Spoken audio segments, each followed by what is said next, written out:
In 1942, a family in Pleasantville, New York, made a decision that seemed so small at the time.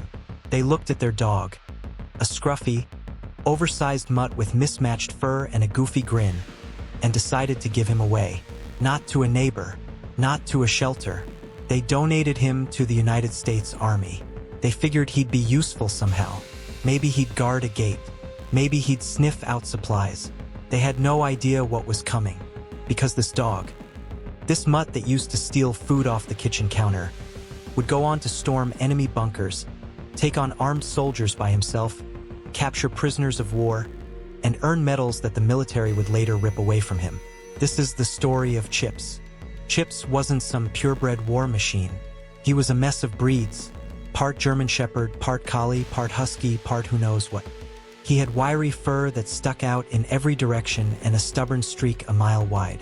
The Wren family loved him, but the war changed everything. The Army put out a call asking American families to donate their dogs for military service. It was called the Dogs for Defense program. And just like that, Chips went from sleeping on a warm bed to sleeping in a cold kennel. From day one, the trainers noticed something different about Chips. Most dogs followed commands. Chips followed instincts. He was aggressive, unpredictable, and absolutely fearless. Some trainers wanted to wash him out of the program. They said he was too wild, too dangerous, too hard to control. But one handler, Private John Rowell, saw something in him. He saw a dog that wasn't broken. He was just built for something nobody had seen yet. In 1943, Chips was deployed overseas. He was assigned to the 3rd Infantry Division, one of the most battle-hardened units in the entire U.S. Army. His first real test came during Operation Husky, the Allied invasion of Sicily. On July 10th, Chips and his handler hit the beach under heavy fire. Explosions everywhere, bullets ripping through the sand, soldiers screaming. It was pure chaos. And then something happened that nobody expected.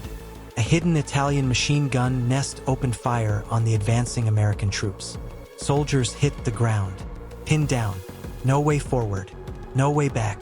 And in that moment, Chips did something that would go down in military history. He broke free from his handler's grip, and he ran full speed straight at the enemy bunker, alone.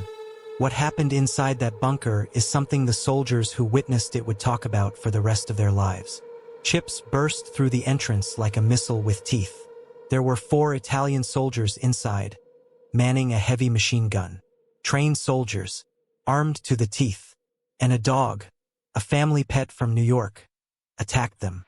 He bit one soldier on the arm, then the neck. He lunged at another.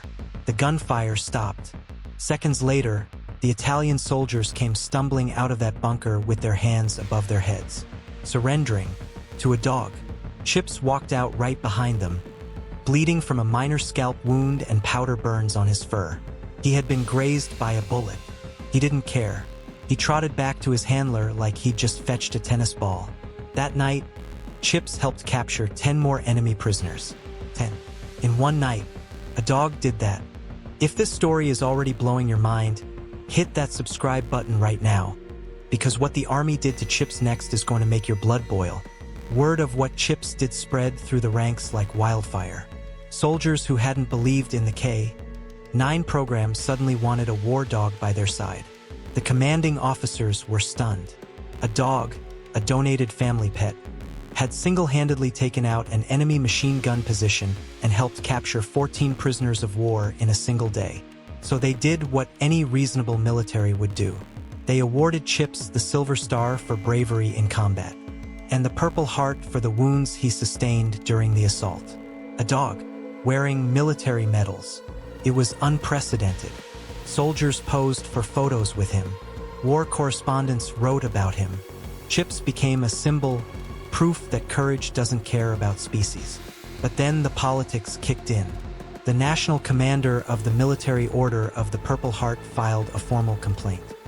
He argued that giving military decorations to a dog was an insult to the men and women who had bled and died for those same medals. The controversy exploded. Newspapers picked it up.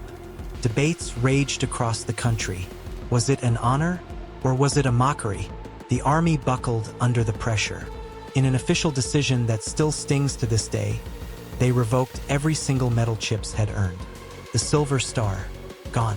The Purple Heart, gone. Every ribbon, every commendation, stripped away. Not because he hadn't earned them, not because his bravery wasn't real, but because he was a dog. And apparently, dogs don't deserve the same recognition as the soldiers they bleed beside. But Chips didn't know about politics. He didn't know about medals or controversies or newspaper headlines. He just kept working. After Sicily, Chips deployed to mainland Italy, then to France, then to Germany. He served in some of the most brutal campaigns of the entire European theater. He marched through mud, snow, and rubble. He slept in foxholes with soldiers who treated him like one of their own. Because to them, he was. There's a story, and this one isn't in the official records, but the soldiers who were there swore it happened. That Chips once cornered a group of German soldiers during a nighttime patrol. The Germans were hiding in a farmhouse. Chips detected them before anyone else did. He started growling low and deep, and the patrol froze. They followed the dog's lead. And sure enough, the Germans were right where Chips said they were. But war takes its toll on everyone, including dogs. By late 1944, Chips was showing signs of combat fatigue. His hearing was damaged from the constant explosions. His body was covered in scars. He had been exposed to so much violence that his behavior started changing. He became more aggressive, more unpredictable. The same wildness that made him a hero on the battlefield was now making him dangerous in calm situations. His handler, Raoul, fought to keep him in service. He argued that Chips was still effective, still brave, still the best war dog in the division. But the army had rules, and damaged dogs, like damaged soldiers, were eventually pulled from the front lines. In late 1945, after the war ended, Chips was shipped back to the United States. He had served in 5 major campaigns across 3 countries.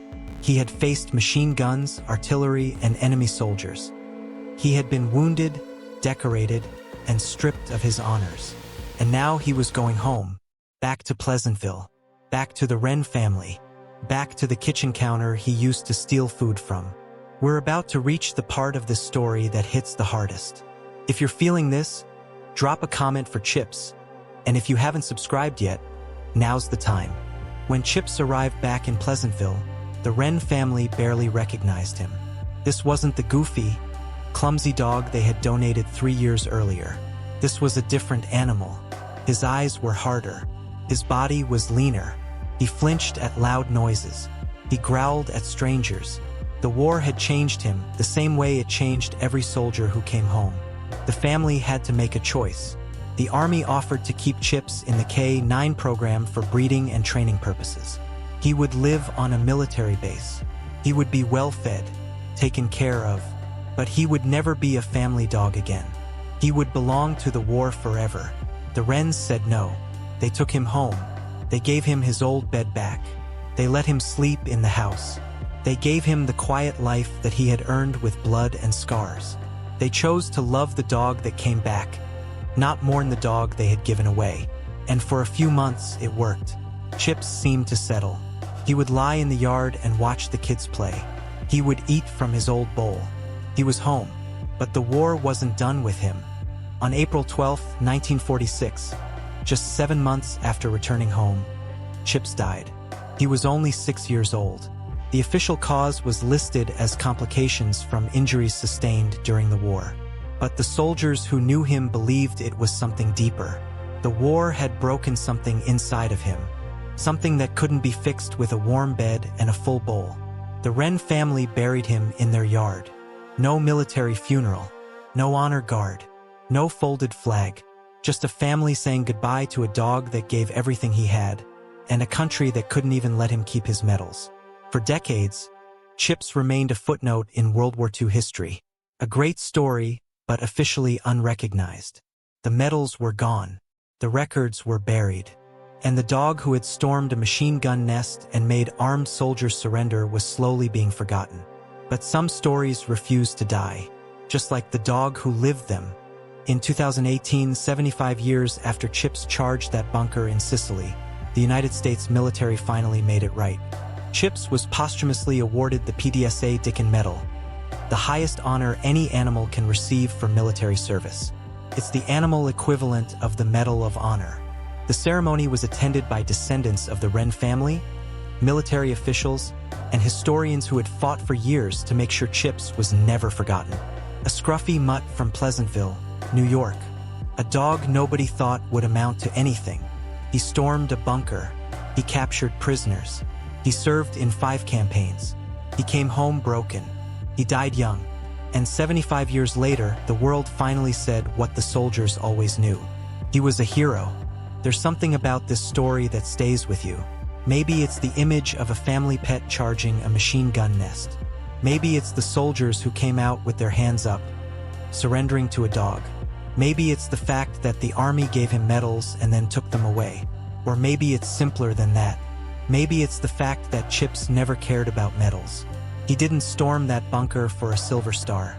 He didn't capture those prisoners for a Purple Heart. He did it because the people next to him were in danger, and he ran toward it. No hesitation, no orders, just a dog doing what dogs do best, protecting his people. If Chip's story moved you, share this video with someone who needs to hear it. Subscribe to this channel for more untold stories of courage that history tried to forget. And leave a comment. Tell me, did Chips deserve his medals? I already know your answer. Hit subscribe, turn on notifications, because next week, we're telling another story the world almost forgot. And trust me, you don't want to miss it.